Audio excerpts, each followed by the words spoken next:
হ্যাঁ, অভিযোগ হইলো যেটা আসছে সেটা হলো আমি 4 তারিখে 25 কোটি টাকা নিয়ে আসছি গণভবন থেকে, যে টাকাটা অফিসে ছিল 4 তারিখের বিলি বন্টনের জন্য। 4 তারিখের পরে আর আমি অফিসে যাই নাই, অর্থাৎ 5 তারিখ অফিসে যাইনি। এটা আমার কোনো সহকর্মী মেরে দিয়েছে, 3 জনের নাম আসছে। এটা হলো অভিযোগ। ঘটনাটা সত্যি না, কোনো টাকা আনার কোনো ঘটনাই ঘটে নাই। কারণ হলো এসবি তো ফাইটিং ফোর্স না, এসবির লোক অস্ত্র নিয়ে কেউ ডিউটি করে নাই, নাম্বার 1। নাম্বার 2, এইটা একেবারে ইন্টেলিজেন্স বেসড অর্গানাইজেশন, ফলে ফাইটিং ফোর্স যেহেতু না, এই টাকা আনার তো প্রশ্নই আসে না। কোনো টাকা আনি নাই। আর টাকা যে আনি নাই, কারণ বলতেছে 25 কোটি টাকা একসাথে আমি দেখি নাই।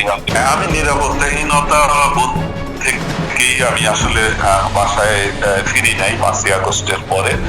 আপনি জানেন যে ইতিমধ্যে অনেক শীর্ষ সন্ত্রাসী এবং বিশেষ করে জঙ্গি মুক্তি পেয়েছে, যারা আমার হাতে অনেকেই গ্রেপ্তার ছিল।